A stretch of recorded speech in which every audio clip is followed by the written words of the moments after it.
안녕하세요. 오늘도 사연살롱을 찾아주셔서 감사합니다. 저는 친정엄마와 함께 살면서 딸아이를 키우고 있어요. 집에 여자만 셋이다 보니까 하루 종일 수다 떠는 게 주요 일과지만 그래도 꽤 재미있게 살고 있죠. 가족 구성원을 보고 짐작하셨겠지만 저는 한부모 가정의 가장이에요. 요즘 세상에 이혼이 흠도 아니고 제가 잘못해서 헤어진 것도 아니라 부끄럽진 않아요. 누가 남편은 뭐하냐고 물을 때면 전 숨기지 않고 솔직하게 이혼했다고 말해요. 그런데 가끔은 이혼 사유까지 꼬치꼬치 캐묻는 사람들도 덜어 있어요. 그럴 때면 전 이렇게 말을 하죠. 제가 남자 보는 눈이 없어서요. 남편은 바람둥이의 쓰레기였죠. 그러면 열이면 열 힘들었겠다고 그동안 고생 많았겠다고 말하곤 더 이상은 묻지 않더라고요. 정확한 이혼 사유는 남편의 외도였어요. 지금 생각해도 치가 떨리는 일이죠. 다행히 어느덧 딸이 엄마를 이해할 나이가 되어서 이제는 속상했던 지난날을 딸 앞에서 넋두리하곤 한답니다. 남들이 들으면 자식 앞에서 그게 무슨 추태냐 하겠지만 남편은 저뿐만 아니라 딸아이에게도 상처를 주었죠. 우리 모녀에게 씻을 수 없는 상처가 된 지난날을 털어보려고 사연을 보내게 되었어요. 저는 가난한 집안에서 태어났어요. 3남매의 장녀로요. 가난한 집안의 장녀의 삶이 어떤지는 다들 아실 거예요. 말 그대로 저는 살림 미천이었고요. 그럼에도 늘 희생을 강요받았고요. 학창시절부터 늘 돈에 쪼들려 사시는 부모님을 보며 일찌감치 꿈을 접었어요. 그 대신 돈을 벌어야겠다는 생각을 했죠. 그래서 중학생 때부터 닥치는 대로 아르바이트를 했어요. 고등학교를 졸업하면 바로 취업할 생각이었죠. 그렇게 돈에 집착하게 된 이유는 바로 동생들 때문이었어요. 밑으로 동생이 둘이었던 저는 어떻게든 동생들을 대학에 보내고 싶었거든요. 그래서 꿈도 포기한 채 어른이 될 날만을 기다리고 있었어요. 특성화 고등학교에 진학한 저는 성적이 좋았던 덕에 졸업과 동시에 한 기업에 취직을 할 수 있었어요. 돈 버는 게 쉬운 일은 아니더라고요. 하지만 제 월급이 집안 살림의 보탬이 되었기에 보람은 있었죠. 그런 저를 보며 부모님은 늘 미안해 하셨어요. 그러던 어느 날 저는 한 남자를 만나게 되었어요. 제 나이 23살 때였죠. 직장 상사의 친구였는데 저희 회사에 들렀다가 우연히 저와 마주치게 되었고 그는 초면임에도 불구하고 다짜고짜 제가 마음에 든다며 저녁을 사겠다고 했어요. 솔직히 황당한 상황이었지만 인상도 좋고 훤칠한 외모에 끌려서 저는 승낙을 했죠. 그는 퇴근 시간에 맞춰 회사로 저를 데리러 왔어요. 순간 설레더라고요. 지금까지 가족을 위해 돈을 벌어야 된다는 강박을 가지고 살았던 제겐 남녀 간의 데이트는 딴 세상에서 벌어지는 일인 줄 알았거든요. 장녀예요? 고생이 많았겠네요. 남자는 제게 이런저런 것들을 물었고 제 얘기에 귀 기울여 들어주었어요. 밥을 먹는 내내 화기애애한 분위기 속에서 우린 대화를 이어갔어요. 그리고 헤어지려는 순간 저녁 잘 먹었다고 감사 인사를 하는 제게 남자는 앞으로도 계속 볼 사이인데 무슨 그런 말을 하냐며 자연스럽게 애프터 신청을 하더라고요. 저 역시 그 남자가 마음에 들었던 터라 전화번호를 알려주었고 우린 이후에도 종종 만나게 되었어요. 그렇게 한 달도 안 돼서 우린 정식으로 사귀게 되었고요. 그를 만나는 순간순간이 저에겐 꿈 같은 시간이었어요. 지금껏 책임만 강요받고 살아온 저에게 온전히 믿고 의지할 사람이 생겼으니까요. 이 사람과 함께라면 뭐든 다 할 수 있을 것 같았죠. 하지만 가족들에게는 말하지 않았어요. 왠지 제 처지에 어울리지 않는 호사를 부리는 것 같아 미안했거든요. 그렇게 1년 가까이 시간이 흘렀고 전 24살이 되었어요. 어느 날 업무 중에 몸이 좀 이상하다는 걸 느꼈어요. 평소와 달리 몸이 나른하고 졸음이 몰려오더라고요. 그때까지만 해도 대수롭지 않게 그저 감기 기운이 아닐까 생각했었죠. 그런데 문득 달력을 보고는 심장이 덜컥 내려앉는 것 같았어요. 생리 예정일이 한참 지나 있었던 거예요. 저는 애써 피곤해서 그런 걸 거라고 믿고 싶었지만 그런 불안한 마음은 가시지 않았죠. 결국 약국으로 가서 임신 테스트기를 사들고 나왔어요. 그리고 회사 화장실에서 테스트를 했죠. 선이 나타나기 전까지 얼마나 심장이 쿵쾅거리던지. 그리고 마침내 붉은 선이 떠올랐어요. 2줄이었죠. 임신을 한 거예요. 그 순간 눈앞이 캄캄하더라고요. 남친이 임신 사실을 듣고 어떤 반응을 보일지 몰랐으니까요. 아이 먼저 가졌다고 하면 나를 버리고 떠나는 거 아닐까? 그 사람도 아직 20대 후반인데 앞길이 창창한 사람이 나와 아이를 책임지려고 하겠어? 머릿속엔 갖가지 생각들로 가득했어요. 하지만 언제까지고 숨길 수만은 없는 노릇이었기에 결국 얘기하기로 마음을 정했죠. 퇴근을 하자마자 그에게 전화를 해 만나자고 했어요. 알겠다고 하더군요. 카페에서 남친을 기다리는 내내 얼마나 떨렸는지 몰라요. 마침내 그가 나타났고 평소와 다름없는 모습이었죠. 저는 망설이다가 테스터기를 꺼냈어요. 나 임신했어. 전 폭탄 같은 말을 던져놓곤 불안한 표정으로 남친을 바라봤어요. 그런데 정말? 잘됐다. 나 늘 생각했었어. 너랑 결혼해서 가정 꾸리고 싶다고. 제 걱정과는 다르게 남친이 엄청 기뻐하더라고요. 정말 다행이었죠. 덕분에 조금은 안심이 됐거든요. 남친은 모든 걸 다 자기한테 맡기라고 했어요. 걱정은 됐지만 그러기로 했죠. 그날 이후 모든 일이 일사천리로 진행되었어요. 물론 저희 부모님은 뒤집어지셨죠. 큰딸이 남자 만나는 것도 몰랐는데 애까지 가져선 결혼한다니. 당연히 기절초풍할 일이었죠. 남친은 그런 저희 부모님께 저와 아이를 책임지고 행복하게 하겠다며 결혼을 허락해달라고 부탁드렸어요. 진심 어린 모습에 부모님은 결국 허락해 주셨어요. 얼마 뒤 저도 남친 집으로 인사를 갔어요. 남친한테는 위로 형이 한 명 있는데요. 회사 일로 바빠서 만나지는 못했어요. 예비 시부모님만 만나뵐 수 있었죠. 저희 임신 소식을 이미 들으신 터라 최대한 조심스럽게 대해주시는 것 같더라고요.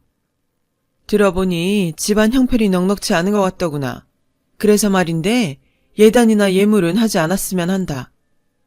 솔직히 전 어머님 말씀에 한시름 놓을 수 있었어요. 내심 돈 걱정을 하고 있었거든요. 아무래도 부모님 도움 없이 제 손으로 해가야 했으니까요. 임신 탓에 결혼은 빠르게 진행되었어요.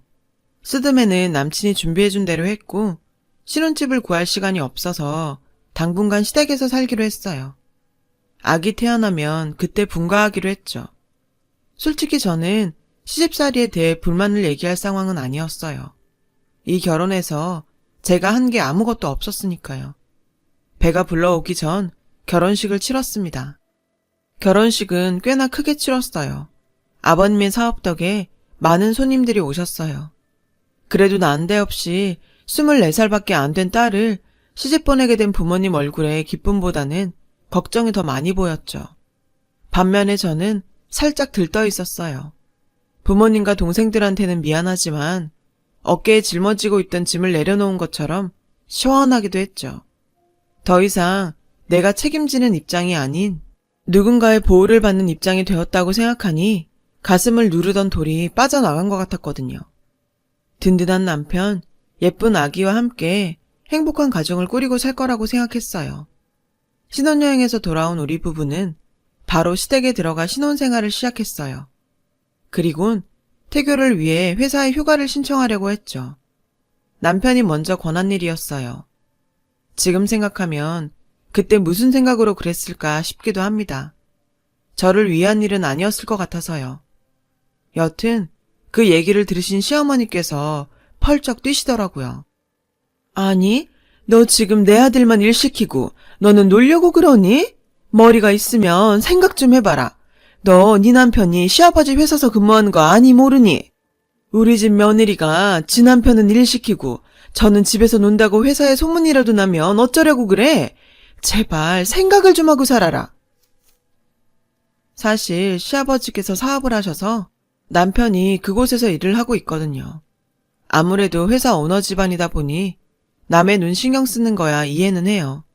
하지만 저도 임신한 마당에 마냥 힘들게 일을 할 수는 없을 것 같더라고요. 어머님, 제가 부쩍 몸도 무거워졌고 업무가 많아서 힘에 부쳐서요. 저라고 언제까지고 놀 생각은 없어요. 아기 낳으면 당연히 복직할 거예요. 그러니까 지금은 휴직하게 해주세요. 아니, 그게 무슨 소리야? 애 태어나면 집에서 육아를 해야지. 그러니까 지금 끝까지 바짝 벌어놓으라는 얘기다. 그때 가서 편하게 살림하며 애 보면 될 것 아니니? 어머님은 완고하셨어요. 사실 결혼 후에도 제가 계속 일을 했던 건 친정에 생활비를 대줘야 했기 때문이었어요.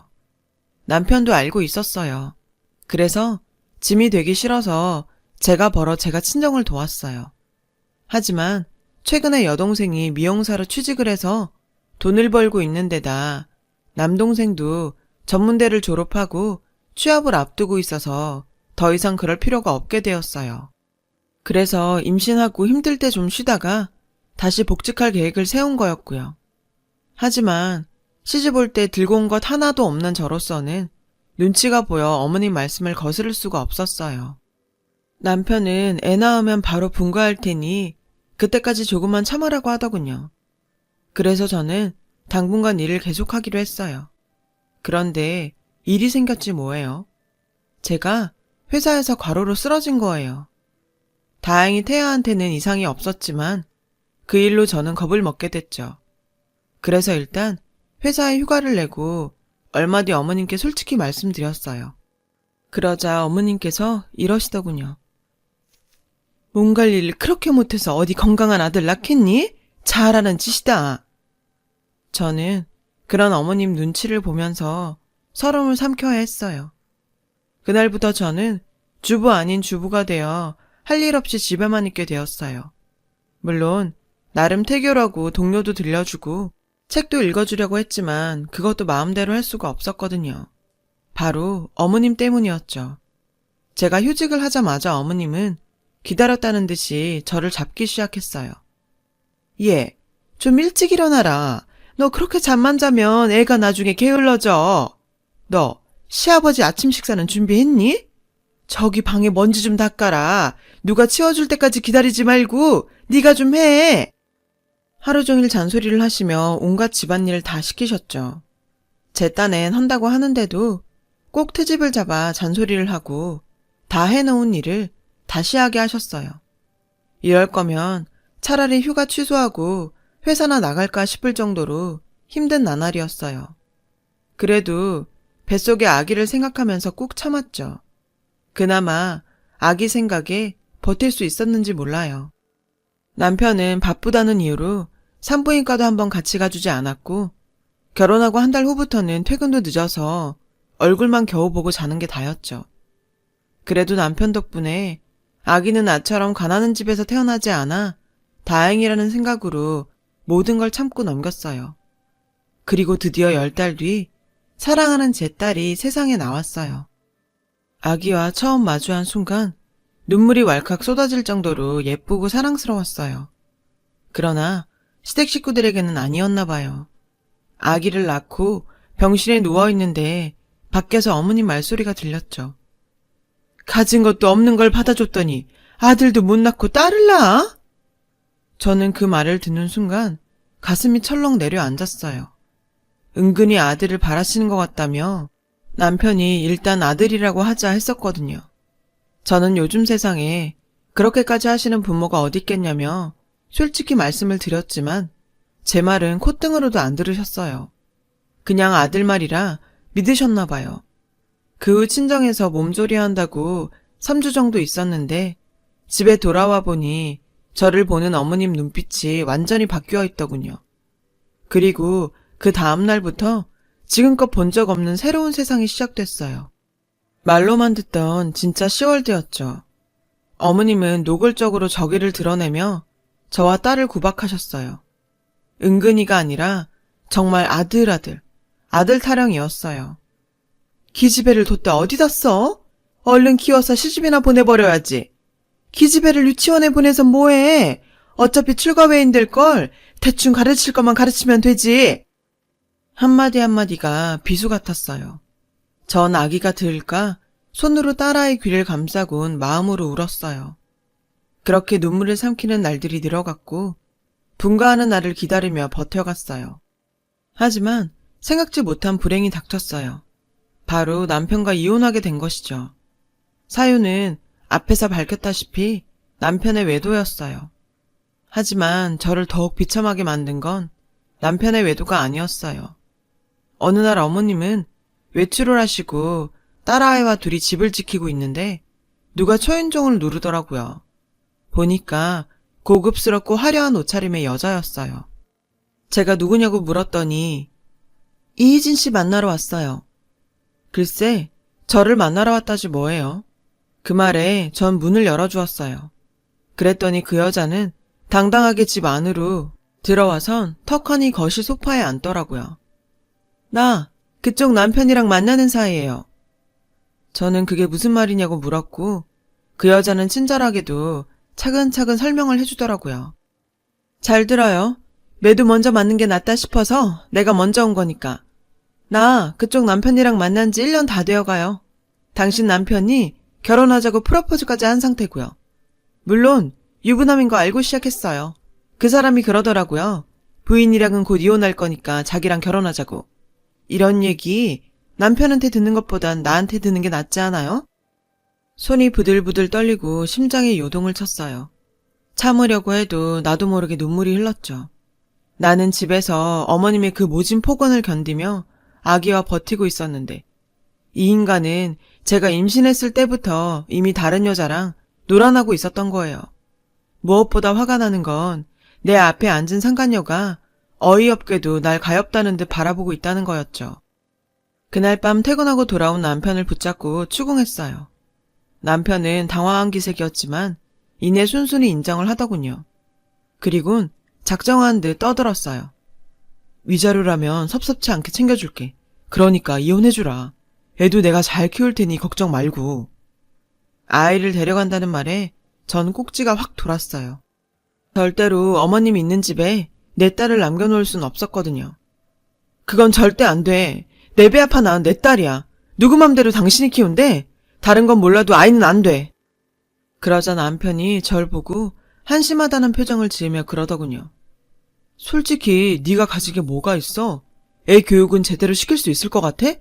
그래, 우리 엄마가 손주 욕심 있는 거 나도 인정해. 그래도 여기 있으면 먹고 사는 거 걱정 안 해도 되잖아. 그리곤 절 위로한답시고 그러더군요. 걔 좋은 여자야. 겉모습이 화려해서 그렇지 착하고 아이도 잘 돌본다고. 우리 애도 자기 딸처럼 돌봐주겠다고 이미 약속까지 했어.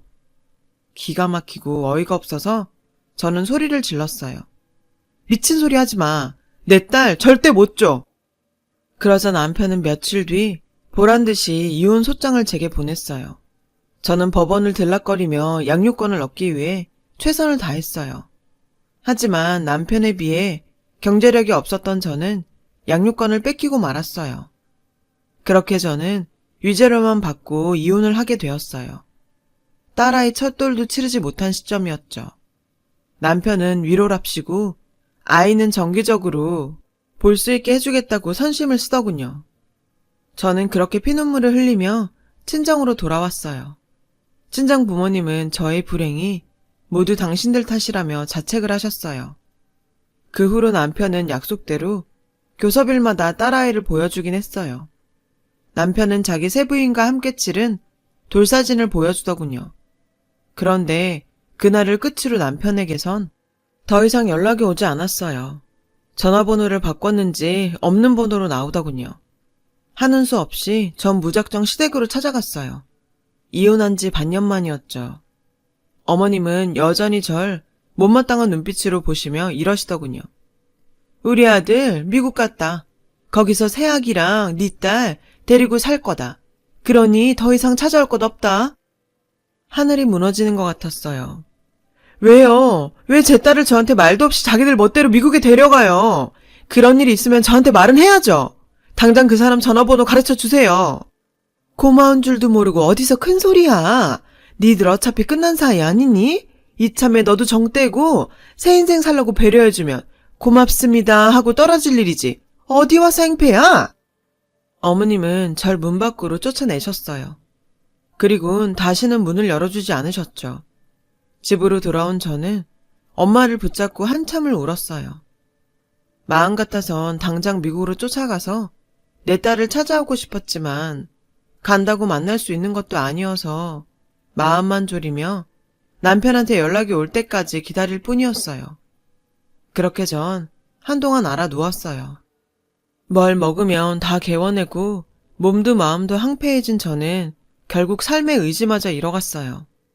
그런 딸을 지켜볼 수밖에 없었던 저희 엄마는 눈물로 밤을 지새우셨죠. 그렇게 삶의 희망을 놓은 어느 날 일이 터졌어요. 저희 아빠가 시댁에 가서 손녀딸을 내놓으라고 난동을 부리신 거예요. 죽어가는 딸을 보며 참을 수 없었던 거죠. 시어머님은 그런 아빠를 고소했고 제 동생들은 시댁에 찾아가 손이 발이 되도록 빌어서 겨우 합의를 했어요. 그런 모습을 보고 전 마음을 다잡았어요. 가족까지 상처 입힐 수는 없으니까요. 죽어라 열심히 살아서 언젠가 내 딸을 꼭 찾겠다고 다짐했죠. 저는 다시 회사에 다니며 복귀를 하려다가 이혼 소문이 나는 바람에 눈치가 보여 그냥 사직을 했어요. 다행히 경력을 인정받아 새 직장을 구할 수 있었죠. 저는 야근도 마다 않고 열심히 일했어요. 틈틈이 영어 공부도 했고요. 제게 남은 딸아이의 흔적은 신생아 때 병원 팔찌를 차고 찍은 사진과 발도장이 찍힌 종이 한 장뿐이었어요. 전 그걸 보며 버티며 살아갔어요. 그렇게 8년이란 시간이 흘렀고 저는 회사에서 승진해서 안정적인 생활을 하게 되었죠. 덕분에 집안 형편도 나아졌고요. 두 동생들 역시 자리 잡아서 성실히 살고 있었고요. 하지만 모든 게 좋아진 건 아니었어요. 그 사이 아빠가 돌아가셨거든요. 간암이셨죠. 발견 당시 이미 많이 진행된 상태라 솔직히 치료가 무의미했어요. 아빠는 치료를 거부하셨고 집에서 생애 마지막 시간을 보내셨죠. 아빠는 마지막까지 제 걱정을 하셨어요. 애비로서 제게 해주신 게 없다시며 하늘나라에 가서라도 제 딸을 지켜주시겠다고 약속까지 하셨죠. 그러던 어느 토요일이었어요. 두 동생은 아침 일찍 출근을 했고 엄마는 친구 딸 결혼식에 가셔서 저 혼자 집을 지키고 있었죠. 그때 초인종이 울렸고 전 놀라서 아무 말도 할 수 없었어요. 문 앞에는 화장기 없이 초췌한 얼굴의 여자가 잠든 아이를 업고 서 있었어요. 전 남편의 상간나였어요. 여자는 문이 열리자마자 저를 밀치고 집 안으로 들어와 문을 꼭 잠궜어요. 지금 뭐 하는 짓이에요? 제가 소리치자 여자는 소파에 잠든 아이를 내려놓고는 제게 말했어요. 도와줘요. 나 좀 숨겨줘요. 여기 당신 딸이에요. 내가 데려왔어요. 죽을 뻔한 걸 데려온 거라고요. 그 말에 저는 잠든 아이를 바라보았어요. 8살쯤 된 여자아이였죠. 제 딸이라는 걸 믿을 수가 없었어요. 상간녀가 데려왔으니 더더욱 그랬죠. 제가 믿지 못하자 여자가 그러더군요. 나는 당신한테는 불륜녀지만 그래도 한때는 그 남자를 정말 사랑했어요. 그 사람 아이까지 키울 수 있을 거라고 생각할 정도로요. 정말이에요. 당신한테서 딸을 뺏은 건 미안해요. 내가 못된 년이었어요. 그 사람뿐만 아니라 아이도 사랑할 수 있다고 생각했어요. 정말 그랬고요. 정성을 다해서 내 딸처럼 키웠어요. 내 아이도 가지지 않으면서까지요. 그런데 그 사람이 몇 년 전부터 절 때리기 시작했어요. 시아버님한테 자금을 받아 새 사업을 시작했는데 그게 잘 안 됐거든요. 아버님이 지원을 끊으시자 남편은 술에 빠져 지냈고 그때부터 변했어요. 그 사람 손에 무언가 들렸는데 번쩍이는 게 무기인 것처럼 보였어요. 그게 진짜 총인지 아닌지는 모르겠지만 그 순간 언제고 이 사람 손에 죽을지도 모르겠다는 생각이 들더군요. 당신한테 죄를 지어서 벌 받는 게 아닌가 생각했어요. 전 그렇다 쳐도 이러다 애까지 어떻게 될까봐 그 길로 그 사람 몰래 한국으로 도망왔어요. 그 여자의 얘기에 전 충격을 받았어요. 제가 알던 남편이 맞나 싶더군요. 아무리 저와는 안 좋게 헤어졌다지만 사람을 때리고 무기까지 들 정도의 인간 말종이라니. 그런 인간과 내 딸이 한 공간에서 숨쉬고 살았다고 생각하니 아찔했어요. 세상 모르고 잠들어 있는 아이를 보니 너무 가여워서 전 잠든 아이를 끌어안고 펑펑 울었어요.